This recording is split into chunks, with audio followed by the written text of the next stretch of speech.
संसद के अंदर दिल्ली के लोगों को गुलाम बनाने वाला बिल पास कर दिया गया। ये बिल दिल्ली के लोगों को बेबस बना देता है, असहाय बनाता है, लाचार बनाता है, गुलाम बनाता है।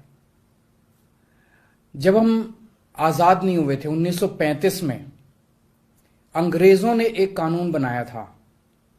उस कानून का नाम था गवर्नमेंट ऑफ इंडिया एक्ट।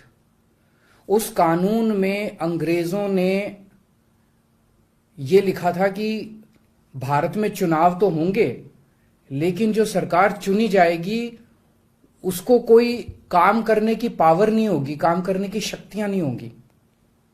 जब हमारा देश आजाद हुआ तो हमने संविधान बनाया और संविधान में हमने लिखा कि चुनाव होंगे, लोग अपनी सरकार चुनेंगे और जो सरकार चुनेंगे उस सरकार को लोगों के लिए काम करने की सारी शक्तियां होंगी।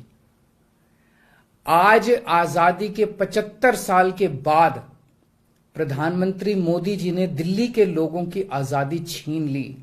उन्होंने 1935 वाला अंग्रेजों का कानून बनाया है कि दिल्ली के लोग चुनाव तो होंगे, दिल्ली के लोग अपनी सरकार तो चुनेंगे, लेकिन उस सरकार को काम करने की कोई भी शक्ति नहीं होगी। ये कानून आज हमारे देश की संसद ने पास किया है।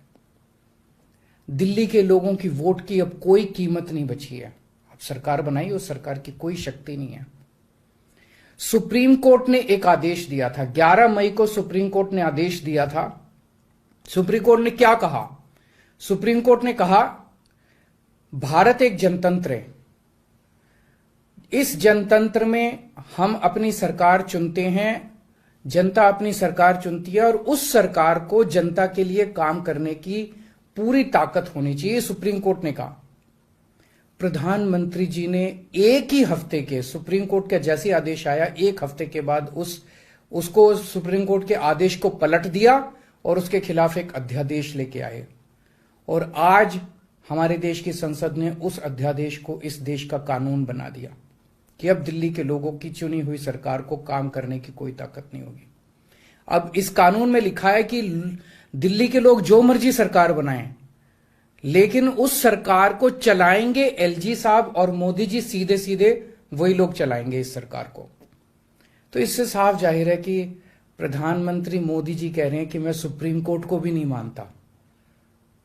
जिस देश के प्रधानमंत्री उस देश की सर्वोच्च अदालत को नहीं मानते, उस देश का क्या भविष्य हो सकता है? सीधे सीधे वो कह रहे हैं सुप्रीम कोर्ट जो मर्जी आदेश पास करे, अगर मुझे सुप्रीम कोर्ट का आदेश पसंद नहीं आया तो मैं उसके खिलाफ कानून बना के सुप्रीम कोर्ट के आदेश को पलट दूंगा।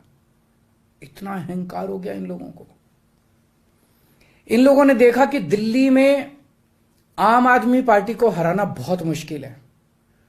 पिछले 4 चुनाव सीधे सीधे 2013 में, 2015 में, 2020 में और उसके बाद एमसीडी का चुनाव, सीधे सीधे 4 चुनाव बीजेपी आम आदमी पार्टी से दिल्ली में हार गई। दिल्ली के अंदर 25 साल से ज्यादा हो गए अब बीजेपी की सरकार नहीं बनी है। 25 साल से इनको वनवास दिल्ली के लोगों ने दिया हुआ है। तो इनको लगा कि आम आदमी पार्टी को हराना मुश्किल है, तो इन्होंने चोर दरवाजे से, पीछे से चोर दरवाजे से इन्होंने दिल्ली की सत्ता को हथियाने की कोशिश की है। दिल्ली के लोगों ने एक बार आम आदमी पार्टी को 70 में से 67 सीट दी और 3 सीट बीजेपी को दी। दूसरी बार 70 में से 62 सीट दी और 8 सीट बीजेपी को दी। तो एक तरह से दिल्ली की जनता ने चिल्ला चिल्ला के बीजेपी को कहा है कि दिल्ली के अंदर दखलंदाजी मत करना। प्रधानमंत्री जी को साफ साफ शब्दों में दिल्ली के लोगों ने कहा, 7 सीट उनको नेशनल चुनाव में 7 सीट दी और दिल्ली के चुनाव में 3 सीट दी। तो मोदी जी को साफ साफ दिल्ली की जनता ने कहा कि दिल्ली के काम में दखलंदाजी मत करना, आप देश संभालो। लेकिन मोदी जी कहते हैं मैं जनता की बात नहीं मानता। इतना अहंकार हो गया, ना जनता को की बात मानते, ना सुप्रीम कोर्ट की बात मानते। और आपको पता है इस कानून में क्या लिखा है, जो कानून आज पास किया है?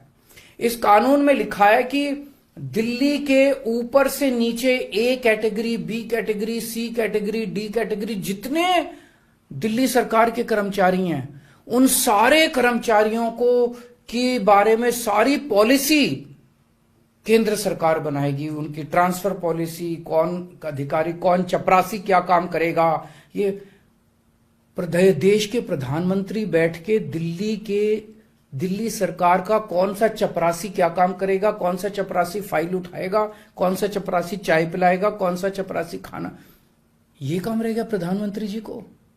इसके लिए प्रधानमंत्री बनाया था देश का कि आप दिल्ली के चपरासियों की ट्रांसफर पॉलिसी बनाओगे बैठ के प्रधानमंत्री बन के। आप केंद्र चलाओ ना, आप दिल्ली के अंदर क्यों दखल अंदाजी कर रहे हो? आपको क्या लगता है ऐसा क्यों कर रहे हैं? वो ऐसा इसलिए कर रहे हैं क्योंकि पिछले 7-8 साल में बिना किसी पावर के भी हम लोगों ने जो काम किए हैं, हमने इतने शानदार स्कूल बनाए, इतने शानदार अस्पताल बनाए, 24 घंटे बिजली कर दी, बिजली फ्री कर दी, पानी घर घर पहुंचा रहे हैं, सड़कें बनाई, इतने सारे काम हम लोगों ने कर दिए। इनसे वो काम नहीं हो रहे। 30-30 साल से गुजरात के अंदर इनकी सरकार है, बेड़ा गर्क है गुजरात का। हरियाणा के अंदर इनकी सरकार बनी, हरियाणा में बेड़ा गर्क है इनका। मणिपुर के अंदर बीजेपी की सरकार है, मणिपुर को जला दिया इन लोगों ने। इसलिए केजरीवाल के साथ कंपटीशन नहीं कर सकते, काम में कंपटीशन नहीं कर सकते, हमारे जैसे काम नहीं कर सकते, आम आदमी पार्टी के जैसे काम नहीं कर सकते। इसलिए केजरीवाल को काम करने से रोको, किसी भी तरह से केजरीवाल को काम करने से रोको, बस ये इनका मकसद है। मैं सुन रहा था अमित शाह जी को, वहां पे संसद में भाषण दे रहे थे, कहते हैं झगड़ते बहुत हैं ये लोग, झगड़ते बहुत हैं ये लोग। मैं स्कूल बनाता हूं, ये मेरे को स्कूल नहीं बना देते। फिर मैं जब इनसे कहता हूं मेरे को स्कूल बना देने दो, तो कहते झगड़ता बहुत है केजरीवाल। मैं मोहल्ला क्लिनिक बनाता हूं, मेरे मोहल्ला क्लिनिक तोड़वा दिए इन लोगों ने। फिर कहते हैं केजरीवाल झगड़ता बहुत है। मैं इनको कहता हूं मेरे को मोहल्ला क्लिनिक बनाने दो। मैं अस्पताल में दवाइयां फ्री करता हूं, कहते हैं दवाइयां फ्री क्यों करता है। मैं बिजली फ्री करता हूं, कहते हैं केजरीवाल फ्री भी दे रहा है, फ्री की रेवड़ियां दे रहा है, कहते हैं झगड़ते बहुत हैं। मैं जो भी करता हूं, चाहे झगड़ता हूं चाहे जो भी करता हूं, दिल्ली के लोगों को पसंद हूं। इसीलिए 3 बार 4-4 बार दिल्ली के लोगों ने मेरे को, जो भी कर रहा हूं ठीक ही कर रहा हूं, तभी 4-4 बार लोगों ने हमें वोट दिया। और होम मिनिस्टर अमित शाह जी क्या कहते हैं, मैंने सुना उनको संसद में, हमारे पास पावर है, संविधान ने हमें पावर दी है कानून पास करने की, हमारे पास पावर है, हमें सुप्रीम कोर्ट ने पावर दिया है ये कानून पास करने की। अरे आपको पावर दी है जनता की सेवा करने की, जनता के ऊपर अत्याचार करने के लिए पावर नहीं दी है आपको। इतना घमंड मत कीजिए अमित शाह जी। आपको पावर दी गई है ताकि आप विकास करें देश का, आपको पावर दी गई है ताकि आप देश के लोगों को शक्तिशाली बनाएं। आपको पावर इसलिए नहीं दी गई है कि आप देश के लोगों को लाचार बना दें और उनके वोट का अधिकार छीन लें। ये जो आप पावर पावर पावर पावर कर रहे हो, ये पावर आपको जनता की सेवा करने के लिए दी गई है। मैंने देखा है अमित शाह जी पिछले चुनाव में आप घर घर जाके दिल्ली के अंदर पर्चे बांट रहे थे, एक एक घर में जाके आप पर्चे बांट रहे थे। दिल्ली के लोगों ने आपको नकार दिया। अब आप दिल्ली के लोगों को तमाचा मारने आ गए। केजरीवाल से नफरत करते करते इस नफरत में इतने अंधे हो गए कि आपने दिल्ली के लोगों के ऊपर अत्याचार करना चालू कर दिया। और मैं प्रधानमंत्री जी को याद दिलाना चाहता हूं, 2014 के चुनाव में प्रधानमंत्री जी आप खुद आए थे दिल्ली, आपका भाषण उठा के देखिए। आपने दिल्ली की जनता को प्रॉमिस किया था कि मेरे को प्रधानमंत्री बना दो, मैं अब दिल्ली को पूर्ण राज्य बनाऊंगा। उसके पहले, हर चुनाव के पहले भारतीय जनता पार्टी ने आंदोलन किए हैं दिल्ली के अंदर दिल्ली को पूर्ण राज्य बनाने के लिए। और आज आप लोगों ने दिल्ली के लोगों की पीठ में छुरा घोंप दिया, अपनी वादे से मुकर गए। अगर आप ऐसे करोगे फिर प्रधानमंत्री पे कौन यकीन करेगा? आपने खुद बोला था 2014 में कि मैं फुल स्टेटहुड बनाऊंगा, फिर कौन जनता आपके ऊपर यकीन करेगी? 2015 में आपने मेरी शक्तियां छीनी दिल्ली सरकार की, जैसी हमारी सरकार बनी आपने हमारी शक्तियां छीन ली नोटिफिकेशन जारी करके। फिर भी बिना शक्तियों के हमने काम किया और दिल्ली की जनता ने मेरे को 2020 में 62 सीट दे के दिल्ली की जनता ने आम आदमी पार्टी की सरकार बनाई। क्यों?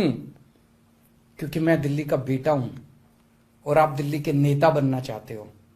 दिल्ली के लोगों को अपना बेटा पसंद है और दिल्ली के लोगों को आप जैसे नेता नहीं चाहिए।